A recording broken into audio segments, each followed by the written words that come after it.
Good morning, good afternoon, good evening दोस्तों। Kevin Lopez back from personal tutor, standard 8 geography chapter 2। Topic पढ़ रहे हैं हम soil, मिट्टी। ये एक बहुत पतली लेयर होती है, ग्रैन्यूल्स होते हैं जो अर्थ की सरफेस पे मिलते हैं, उसे हम सॉइल कहते हैं।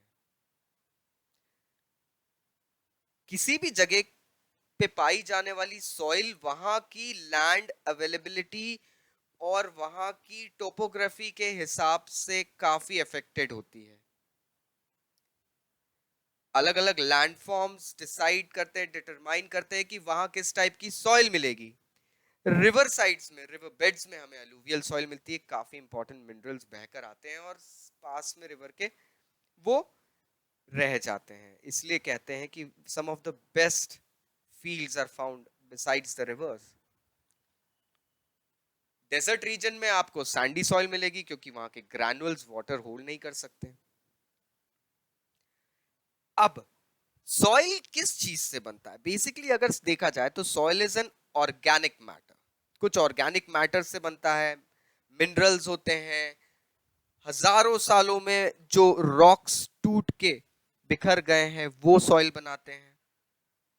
अब ये सब चीजें, ये रॉक्स के ब्रेकिंग अप को वेदरिंग ऑफ रॉक्स भी कहा जाता है। अब जब right amount of minerals and right amount of organic matter मिलते हैं तो सॉइल बनती है फर्टाइल। अब फर्टाइल सॉइल सबको पता है क्या होती है, उपजाऊ। जैसा कि आप एग्जांपल में देख सकते हैं, फिगर 2.3 बता रहा है। सबसे पहले top layer of the soil होती है जिसे ह्यूमस ऑफ वेजिटेशन से क्रिएट किया जाता है।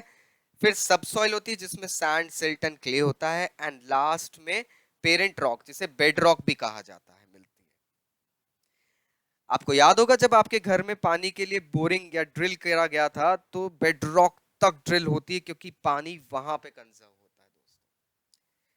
We come to the topic that is factors of soil formation. अब सॉइल को फॉर्म करने के लिए बहुत सारे फैक्टर्स होते हैं। बेडरॉक जो होता है वो डिटरमाइन करता है कि सॉइल का कलर, उसका टेक्सचर, उसके अंदर क्या क्या केमिकल्स होंगे, क्या मिनरल्स होंगे और उसके अंदर क्या कंटेंट्स और परमेबिलिटी क्या रहती है। क्लाइमेट डिसाइड करता है, टेम्परेचर, रेनफॉल, ये सब चीजें डिसाइड करती है कि किस तरीके से सॉइल के अंदर वेदरिंग होगी और ह्यूमस क्रिएट होगा। रिलीफ अगर हम देखें तो उससे हमें पता चलता है कि relief is basically the height, the altitude और द स्लोप, पानी का बहाव। ये सब चीजें भी सॉइल फॉर्मेशन में काफी मददगार होती है। टाइम बेसिकली डिसाइड करता है कि सॉइल कितना पुराना है। New layers of soil don't form easily, but deep layers of soil have perhaps taken millions of years. Flora, fauna and microorganisms, ये हो गए आपके बायोटिक रिसोर्सेस जो डीके होके सॉइल के अंदर ह्यूमस, एक बहुत ही इंपॉर्टेंट कंटेंट होता है जो फर्टिलिटी डिसाइड करता है, उसका लेवल अफेक्ट करते हैं। अब टॉपिक आ रहा है degradation of soil and conservation measures. हम सॉइल को किस तरीके से डिग्रेड कर रहे हैं और उसको बचाने के लिए क्या मेजर्स भी लिए जा रहे हैं। सबसे मेजर रीजन है सॉइल इरोजन, डिप्लीशन। ये सॉइल एज अ रिसोर्स को ज्यादा दिन टिकने नहीं दे रहे हैं। बहुत सारे ह्यूमन फैक्टर्स भी है और नेचुरल फैक्टर्स भी है जिस कारण से ये डिग्रेडेशन हुआ है। कुछ फैक्टर्स जिससे सॉइल डिग्रेडेशन हुआ है वो जैसे कि है deforestation, over grazing, over use of chemical fertilizers और pesticides, extreme rains, landslides, floods. ये सारे रीजंस हम बोल सकते हैं डिग्रेड करने के लिए रेडी रहते हैं सॉइल को।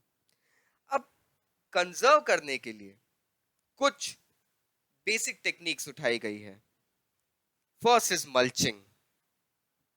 इसमें खाली जमीन होती है पौधों के बीच में, उसमें ऑर्गेनिक मैटर रख दिया जाता है, जैसे कि स्ट्रॉज होते हैं, ये रख दिए जाते हैं जिससे कि सॉइल का मॉइस्चर हेल्ड रहे, क्योंकि खुली जमीन में मॉइस्चर बहुत जल्दी उठ जाता है।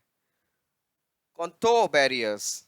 कॉन्टोर बैरियर्स बेसिकली कुछ ऐसे बैरियर्स बनाना होते हैं जिससे कि पानी पूरी सॉइल को बहा के नहीं ले जाए।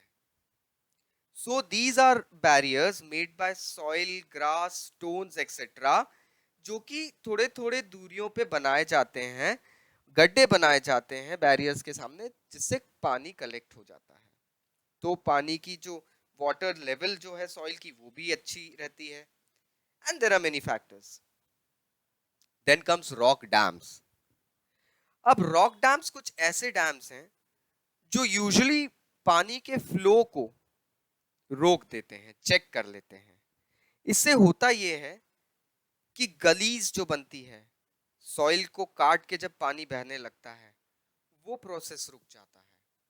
इससे सॉइल लॉस नहीं होता है और वाटर कंजर्वेशन अलग हो जाता है। Now we are talking about terrace farming. Terrace farming एक बहुत इंपॉर्टेंट टॉपिक है जिसके अंदर हम लोग स्टीप स्लोप्स बना देते हैं।